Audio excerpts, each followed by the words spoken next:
get started because I know time is of the essence. So welcome to my kitchen. My name is Liz Toulin, fellow RCC member, and I'm so excited to be here and show you guys some of my favorite recipes, staples in our household. We make them at least once a week. So we're going with lemon sole oreganata and the famed Charlie Bird Farro salad from New York City. So if you're cooking along, let's get the oven preheated to 450 degrees. I'm really excited to show you this lemon sole oreganata because I know that cooking fish at home can be very intimidating. You don't want to undercook it, you don't want to overcook it, it could be dry. And what I found with this dish is that it's really foolproof. It's not going to be dry, it's not going to be undercooked, it's not going to be overcooked, it's going to be perfect. And that is why we're doing it together today, to show you really how simple it is. So lemon sole is essentially just flounder. You can use any other white flaky fish if you can't find lemon sole at the market. You could use cod, you could use tilapia, you could use halibut. I've had friends do shrimp. I've had one friend ask if you could do a chickenata, which is really just thinly pounded chicken breast with this exact recipe on top. So I know that she said it was delicious. I'm sure it was. And to me, I just thought it would probably be a healthier version of chicken Milanese. So it's a win for everyone. So I think that's why I love this dish so much, is because it is so versatile. And at the end of the day, I always have all the ingredients on hand. So if it is one of those days where the day just got away from me and I can't make it to the market, all I have to do is go to the fish store, pick up the lemon sole, and boom, dinner's on the table in under 30 minutes. So we're gonna start with the lemon sole. We are gonna first take our wide rimmed sheet pan and we're gonna pour about, I'm going to take this towel and put it underneath because last time I did this class, it slid all over the place. And this is a little trick for how it will stay in place. So we're going to take probably about a tablespoon of olive oil and just drizzle it over like that. I have a pastry brush right here, but you can definitely use a towel. You can use your hand, honestly. Whatever works to get this evenly distributed all throughout the pan. So there we go. Can everyone see? Now we're going to take our beautiful lemon sole fillets. And I bought these at Little Silver Seafood Market. I know you can find it at Sickles, you can find it at Whole Foods. And again, if you can't find it, you just easily replace it with any other white flaky fish, or if you're feeling bold, go for some chickenata. So here we go. We're going to put this right on top of our nicely coated sheet pan. And then we're going to go in with some kosher salt and freshly ground black pepper. So a couple of things. I have done this in the past and I've showed people there are two different kinds of kosher salt on the market. There is your Morton's kosher salt and your Crystal Diamond kosher salt. I even brought them with me. So I'm a huge fan of this Crystal Diamond kosher salt. So the Morton's kosher salt is a much thicker, and the crystal is not as fine as Crystal Diamond. And what Crystal Diamond does is it actually absorbs into the food faster. So really it's foolproof for a not extra salty dish because it's absorbing faster into the food. We find that you really can never oversalt anything you make with it.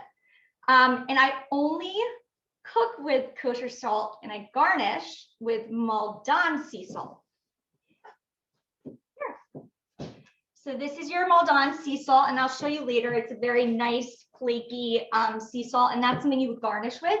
If you cook with sea salt, it's going to be overly salty. And that is exactly why I love this Crystal Diamond, because no matter what, it's never going to be oversalted. And also, another trick is that what we're going to do is we're going to take probably I'd say a teaspoon if you're measuring, of my Crystal Diamond kosher salt. And I'm gonna kind of sprinkle it high up like this, because what I don't want is I don't want to go like this and it just fall onto one piece of the fish. I really want to coat the entire fillet. I want it to be evenly distributed and not just a clump of salt in one area. So I'm going to start high up like this and just let it sprinkle through my fingers. Just like that. And again, it's about a teaspoon, but what's great about the Crystal Diamond is you just never really oversalt.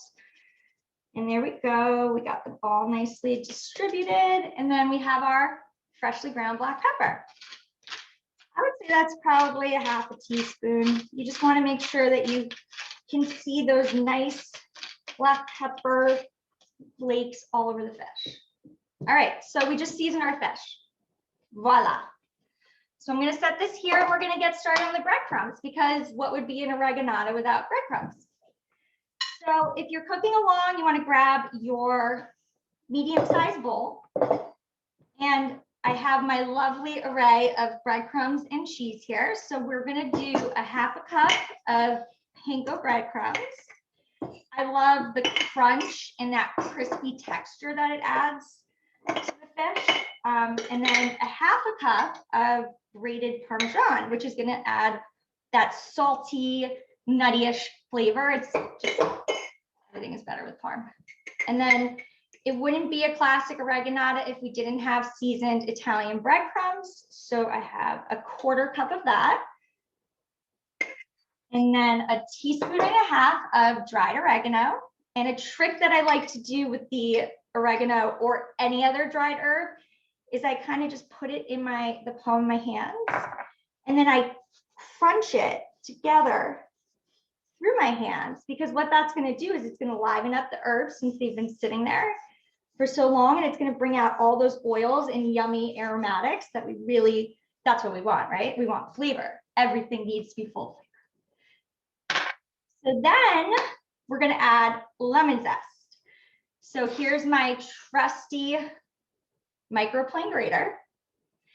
I cannot live without this tool. It's one of my favorite. I zest oranges, I grate nutmeg, ginger, garlic, Parmesan. I literally use this thing for everything, and it's one of the best kitchen tools. If you don't have one of these, that's okay. You can use a cheese grater. Just use the finest section of the cheese grater for this. So I'm going to grab my lemon, and this is very important. So we really just want this outside bright yellow rind. We don't want to go into what is called the pith, and that's once we get to the white part. Because if we use the white part and we just keep grating the same section, essentially what's going to happen is your dish is going to be a little bit more bitter, because the pith has a bitter taste. So what I like to do is I take my lemon and I make microplane grater, and I'm going to show you exactly what the pith looks like right now. So I'm going to start right here, and I'm going to essentially zest here, and then I'm going to zest here, and then I'm going to go down. So I can essentially zest this lemon perfectly. Let's see if I can do it. It's okay if I don't, right? Okay, so right here is that white that I'm talking about. Can everyone see that? Thumbs up. So do you see how I'm rotating the lemon as I zest it? It's because I just want that yummy, bright, yellow rind. That is where all the flavor is. It has more flavor than the lemon itself. I love lemon zest. I love lemons. Everything needs to have lemon in it. So then I'm going to go down like this. Still rotating it. But it just kind of helps me get like that entire surface area of the lemon. Otherwise, it would probably look like a Dalmatian when I showed it to you. All right. So this is probably about a teaspoon. I think everything is better with lemons. We're a big lemon household, so if it's more, that's all good. So here is the white. We're leaving that. We don't want a bitter dish. We just want all the yumminess. All right, so now we are going to add some kosher salt because I know I mentioned before, kosher salt is the only salt I cook with. I don't cook with Himalayan. I don't cook with anything else. I garnish with Himalayan. I garnish with sea salt. But also a pro tip here is that if the difference between a professional chef and a home chef is that a professional chef seasons every single step, every layer of their dish. So it's really important if you want to be like a chef, we season every step of the way. So we're going to add probably a half a teaspoon of kosher salt for good measure. A little bit of black pepper. And then we are going to add about 3 tablespoons of olive oil. What we want is a wet sand-like texture. And I'm going to show you what I mean by that in 1 second. So I'm doing about 3 tablespoons. And then, guys, this is a chef's best tool, your hands. I'm just going to go in and lightly fluff it up. And if you need to add more, totally fine. This is looking perfect. And I will show you what I mean by wet sand texture. It's very important that you don't put these on too dry because then it won't adhere. And what we really want is for that to adhere. All right, gorgeous. All right, so here's what I mean by the wet sand texture. See how I can almost flake it through my fingers, but it's not, it's like a little clumpy. Does everyone get that? Thumbs up. Cool. Get my towel. All right, so guys, we just did all the, this is like basically it. Now we just have to put the breadcrumbs on top of the fish and we're done. So I'm gonna grab my trusty fish again. My towel go. Here it is. This is very helpful for nose sliding. All right, so now I'm just gonna take my hands and kind of put a little, mound on top of each fish. And the reason I do this first, I put like a little mound on top, is because I don't want to use all of the breadcrumbs on one fish and then be left with none for the last, fillet.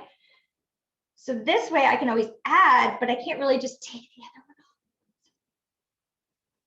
So then once I feel like we're evenly distributed, I'm going to gently adhere the breadcrumbs to the fish with my fingers. Show you what I mean. So can everyone see? Now I'm just going to go in and kind of gently, evenly distribute that from the center out. And it doesn't have to look perfect.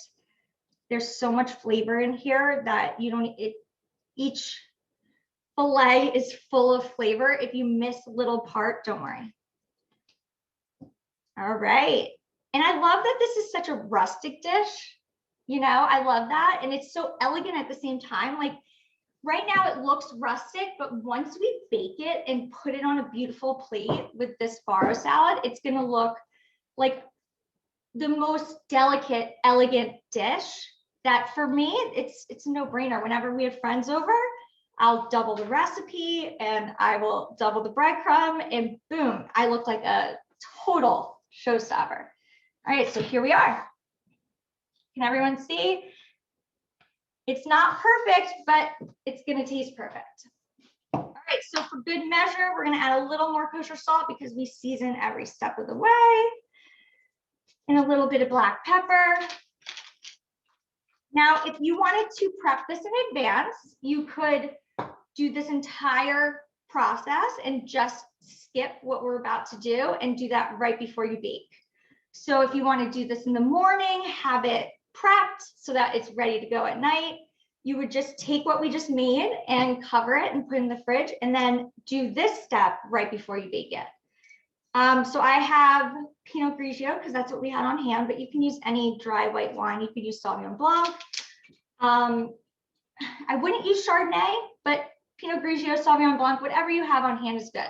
We're going to do about 2/3 of a cup and we're going to drizzle it around the fish. We're going to try to avoid getting it on top of the fish, but it's okay if you get a little bit on top. But imagine you want to have your bottle of wine very, very close to the bottom here. And you want to slowly drizzle around, because that's going to be, if you do it from up here, we're going to get a splatter. We don't want that. So then I'm going to spin this around.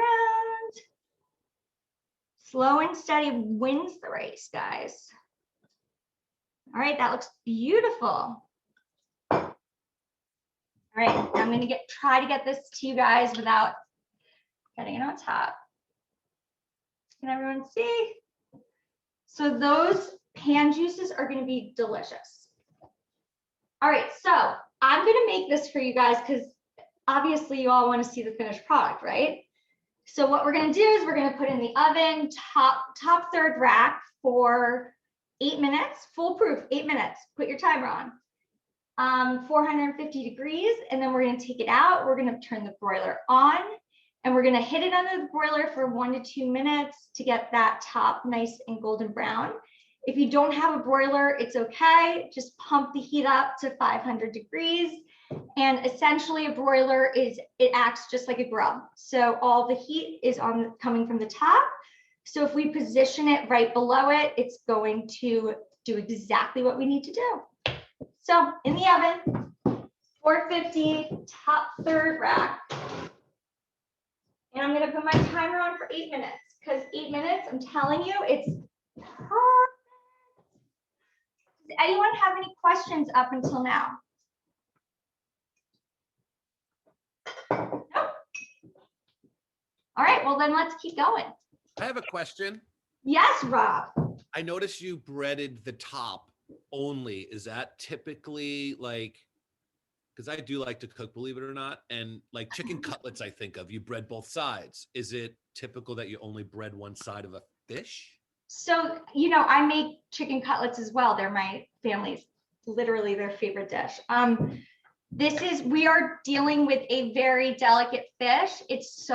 I promise you don't need to do both sides. Generally speaking, if we're doing both sides of something, we need to fry it first to adhere to that. But in this case, what we're doing is skipping the frying, and we're able to get that same flavor without essentially frying it, coating it both sides, using flour, egg. It's like much easier process, which is why when my friend said, can I chickenata? I said, well, let's try it. Like, why not, right? Because how much do you make chicken cutlets? I know I make them all the time.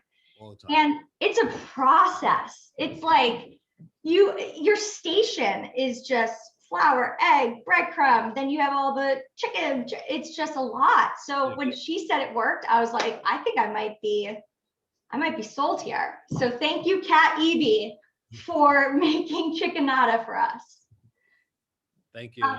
Of course, buddy. So now we're gonna get started on our Charlie Bird Farro salad. So Charlie Bird is a restaurant in Soho. I can't take credit for this recipe. I've made a couple of tweaks here, but really Charlie Bird, the restaurant, is famous for this. And I gotta tell you, it is the most delicious salad.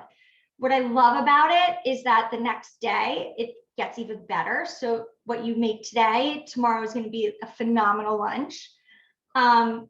Farro in general, and it's debatable whether it's Farro or Farro.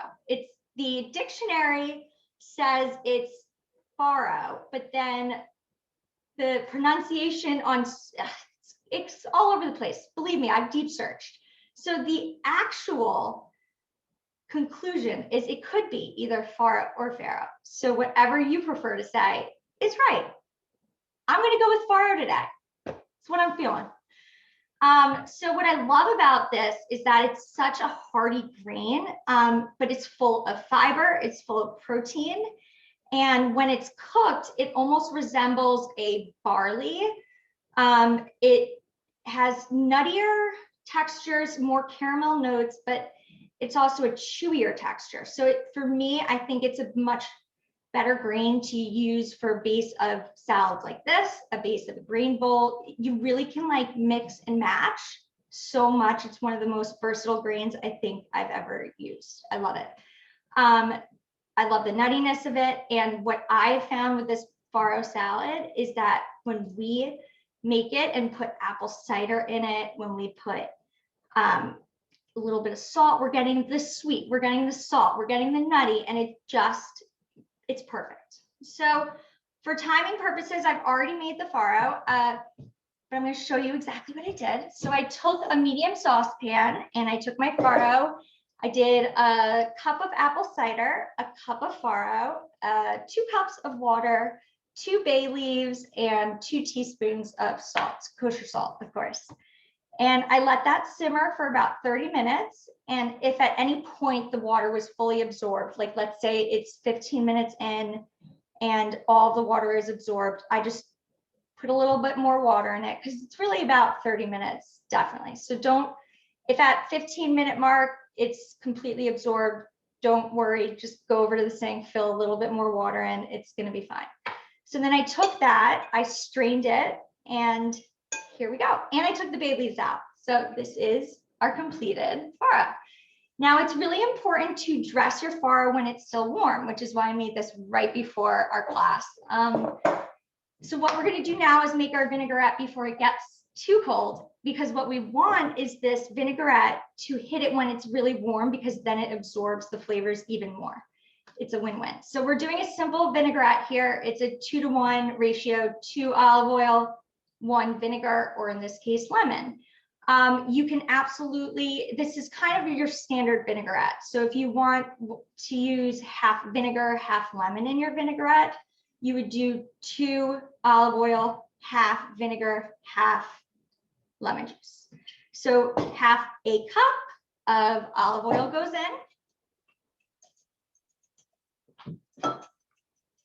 And you can totally mix this up. Just keep that 2-to-1 ratio in mind when you're doing it. You can add Dijon.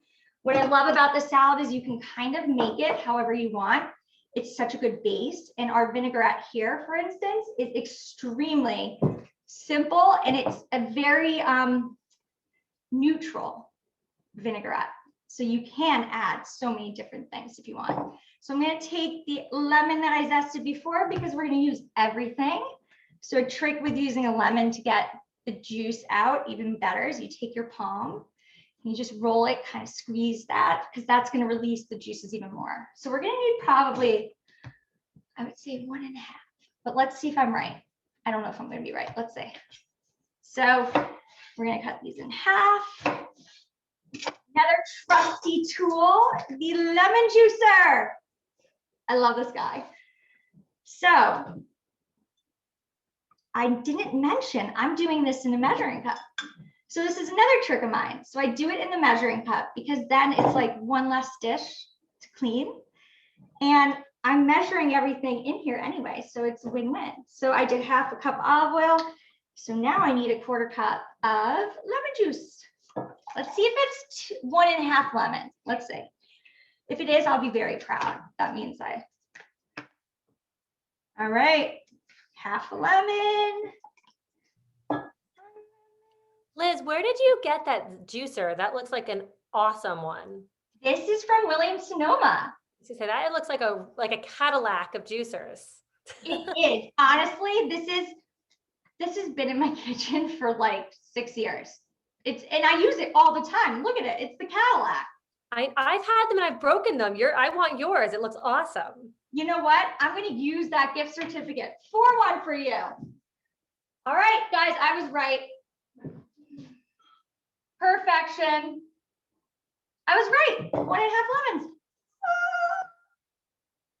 All right, so we're going to clean our station, because that's very important as a home cook. You want to clean while you cook, because otherwise it's just, yeah, trust me on that one. Okay, so now we're going to add about a teaspoon of kosher salt and a half a teaspoon. Oh, I'm going to get the oven. Okay, guys. Oh my gosh, guys, it smells insane. All right, now remember, we're putting this back in to get it really golden brown, but look at that. Nice. I mean, I wish you could be here to smell how good my kitchen smells. All right, so I'm gonna take the broiler setting and get that preheated while we finish this. I wish you could, oh, it smells so good. Okay. We did our vinaigrette. So now we're gonna whisk, whisk, whisk, whisk, whisk. Oh, forgot black pepper. About a half a teaspoon of black pepper. The arugula in the farro is very peppery, which is why we only use about a half a teaspoon of black pepper. We don't want to overpower it with that peppery flavor. So we're gonna whisk, whisk, whisk, whisk, whisk, whisk. Voila, vinaigrette done, under 1 minute. Let's do this. All right, so now that goes right over top my warm farro. And we're just gonna mix this really nicely. This is, I can't even tell you, this is such a good base for so many salads. You can do grain bowls, you can add chickpeas to this, you could literally add raisins, crazy, like cranberries, cucumber, goat cheese, feta. It's just this base right here is like the holy grail. You can add whatever you want, and it's, I promise, it will never fail you. All right. Here's our beautiful base. See, now we're gonna add all these pretty, pretty colors and flavors to this. Let's see, let's start with our radishes. So I have about 2 to 3 radishes here, 1/4 cup. I used my mandolin. I love my mandolin. It's like my beloved mandolin. Another great tool to just thinly slice these radishes. If you don't have a mandolin, that's okay. You can just use your knife and try to slice them as thinly as possible. So I'm going to throw those in. And then I have a 1/2 cup of roasted, salted pistachios. You can chop these if you want. I kept mine whole just because, I don't know, feeling it. And if you're a nut-free household, the reason we're adding these pistachios is to complement the nutty flavor in the farro. But if you wanted to add like that crunch that we're getting from the pistachios, you could do cranberries, you could do cucumber to kind of add to that crunch. But in my opinion, you can just omit it as well because we already have so much crunch in here with the radish, with the tomato. So then we have about a cup of grape tomatoes. And what I did is I halved it through the stem. And the recipe calls for optional cup of roughly chopped Italian flat leaf parsley and roughly chopped mint. Mint is not in season right now, so I'm not going to put in a cup. I am taking a little splash, and it's going to add exactly what it needs to add. But when an herb isn't in season, we shouldn't use a whole bunch of it, right? And you can, optional, don't use any herbs at all. You can just do it as is without this. So now we're going to chop some parsley. So a trick here with chopping parsley is you just kind of set it right here and just start like this. If stems are good, that's what we want. We want a rough chop. So some knife skill lessons here. We are going to hold our knife at the end of the blade here. So we have our thumb and our forefinger at the edge of the blade right here, right in front of our handle. Now, what I'm going to do is not let the tip of my knife ever leave this cutting board, okay? Promise it won't, except for when I need to mix it up. So the most important thing with knife skills is you want to be in control of the knife. The reason why we hold it like this is because we are in control when we are holding it like this. If we hold it like this, no, we're in control.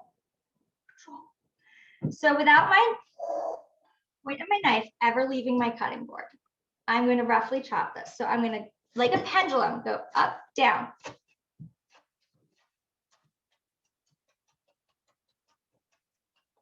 Never left.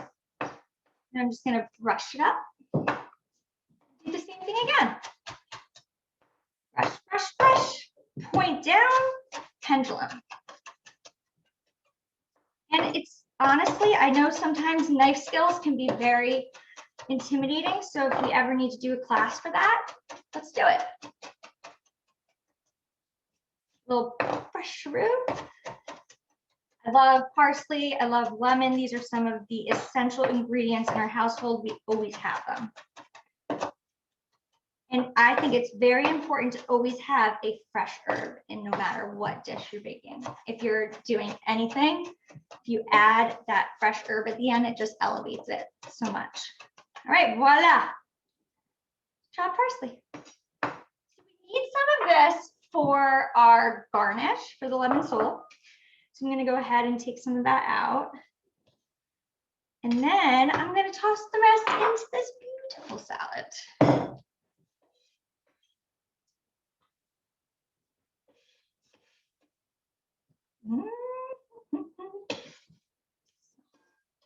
I haven't even added the arugula yet. I just want you to see how bright this is. Isn't that gorgeous? All right, so what do we have to do, guys? We have to clean our station. Can't have all this. Gotta clean this. And next, we're going to add our arugula. I love arugula. It's like, I don't want to wash any, I don't want to whip out the salad spinner. It's too much work. This is a great option. You just grab a box, 2 cups, throw it in. Beautiful. Now we're going to toss this really quickly. And again, I know that I've said this before, but I really can't say it enough. A chef's best tools are their hands. So I'm going to just go in and gently toss this. I don't want to break up the arugula. I don't want to break up the tomatoes. And if I go in with a huge spoon, it's going to. It's going to happen. Get in there, little guy. All right. Oh my gosh. The smell of this is. So like I said, you could add cucumber, you could add cranberry, you could add goat cheese, feta. You could do provolone, you could do locatelli. Your options are endless with this. All right. So we need about 1/2 teaspoon, 1/4 teaspoon kosher salt because we are seasoning every step of the way. Oh, we had a malfunction.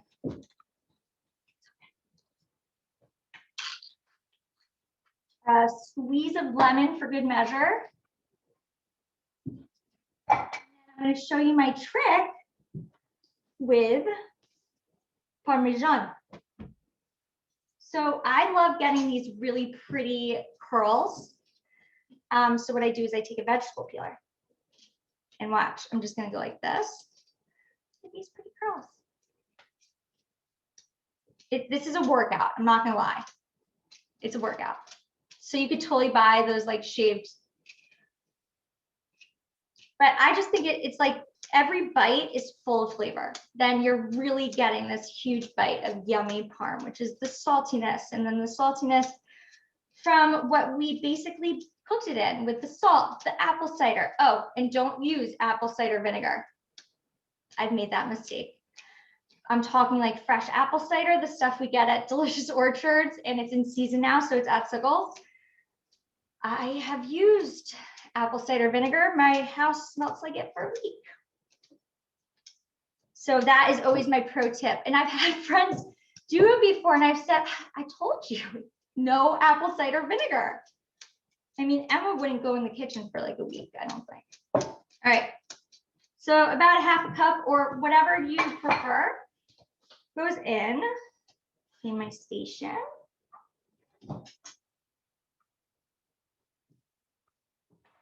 We lost one over there. Okay, I'm gonna actually, before I toss this, I'm gonna go ahead and pop the lemon salt in the fridge, in the broiler, sorry. Here we go, it's going in 2 minutes. And if you missed it before, like I said, You can just pump the temperature up to 500. It'll be the same if you don't have a broiler setting. So that's 2 minutes tops. All right, we're ready to toss it one more time.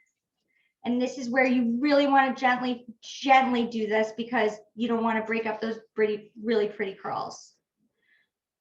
Oh my gosh, this looks so good. All right, now something I learned from Ina Garten, who's my favorite, is that you never ever serve a salad in the bowl that you dressed it in. So, in honor of Ina, I am going to replate this for you. And I have a beautiful white bowl here. And what we're going to do is just basically, easy peasy.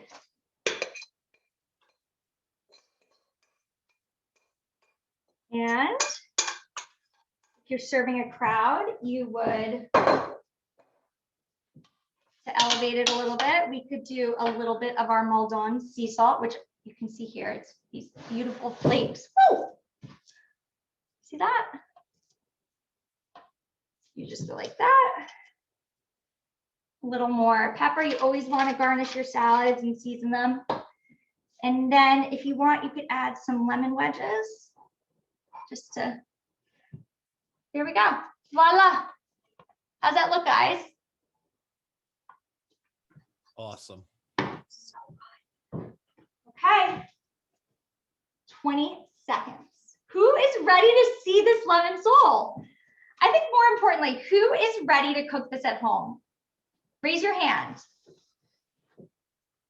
Oh, I see you, Megan. Hi, girl. Wow, I gotta tell you, if you thought that cooking fish at home was intimidating, I hope that this just showed you it wasn't. Okay. Oh my goodness, it's perfection.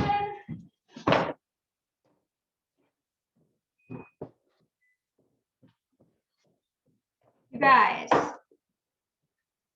look at that. All right, wait, I'm gonna plate this. This is like, we are going to do it all together so you can see exactly how I would do it at home so you know that you can do this too. So to me, I love plating. Plating to me is like an art.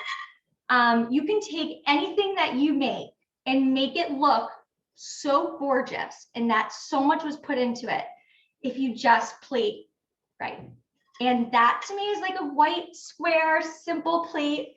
And it's just really important to take all that time and effort you just put into cooking, that you also plate it and show how much you care about it. Because at the end of the day, all this is a bunch of love that we just put in and time, and we want to show that too when we plate. So I'm going to start with our beautiful farro salad. And I have no portion control. I'm going to just tell you right now, like I serve very hefty plates.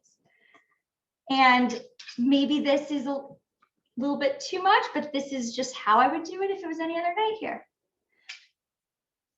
I mean, I'm happy that my husband loves my food. So this will be gobbled up in a second.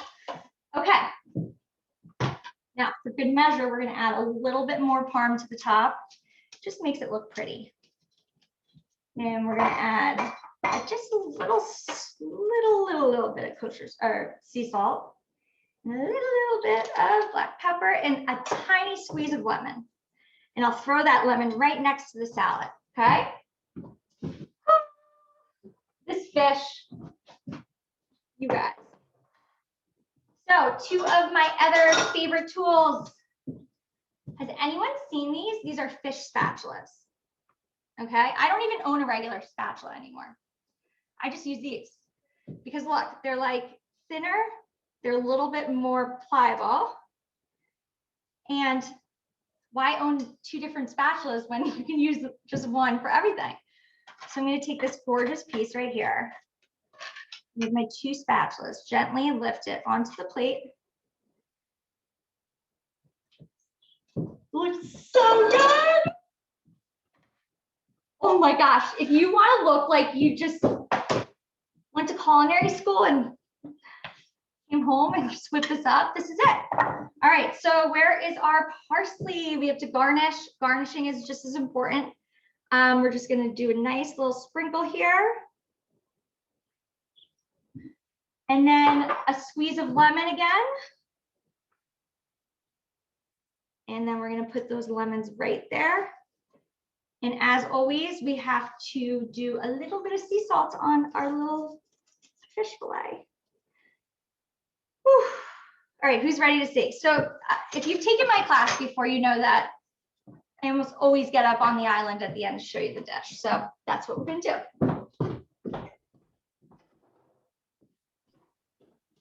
All right, and I could never not do this because then you wouldn't see the dish. Too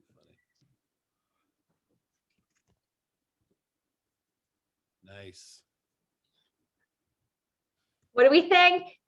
Looks really beautiful, Liz. Awesome. So man. beautiful. Amazing. Nice job. Thanks, Megan. Oh, good to see you.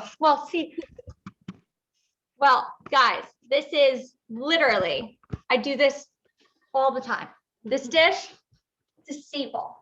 So can everyone raise their hand if they want to do this at home? Definitely. Awesome. Awesome. Well, you know what? I want to say thank you to Megan, to Jenny, to Cindy for organizing this. I think my favorite thing about these virtual events is that in a time where we can't get together and socially be together, we get to see each other over this beautiful network that we have and really still gain this sense of community, which is so important. And also, I love being able to show you guys my favorite things in the kitchen because who else, so good to share it. And that's my favorite thing with Finding Your Apron. So if you ever have any questions, you don't know what to cook tonight, just find my number in the book and call me or email me. It's my favorite part of Finding Your Apron is being able to interact with you and help you and guide you and give you tips and tricks. So I really hope you enjoyed this. If there's not any questions, I'm gonna go enjoy this lovely dish. Does anyone have any questions? I did just buy that lemon squeezer though. That looks like the greatest lemon squeezer ever. You have all the good tools too. I think I have to take a bite. You guys, I can't tell you how delicious this is. That's great. It is so perfectly cooked. Oh my gosh. You guys, if you just follow the recipe as is, I promise it'll just turn out just like this. Oh my gosh, it's so full of flavor. There's so much lemon zest. Guys, I love you, but this is like, got my name all over it. Thank you so much, Liz. I really appreciate you You're doing. welcome. And It's again, any amazing for the questions, membership. It's any terrific. questions or anything, you just shoot me a text. I really love this. All right, great. Thank you. And Thanks, thank you guys. for joining. Yeah. I can't wait to see if you make it, send me a text with a photo, please. Will do. Thanks, guys. Thank you so much. Mwah. Bon appetit.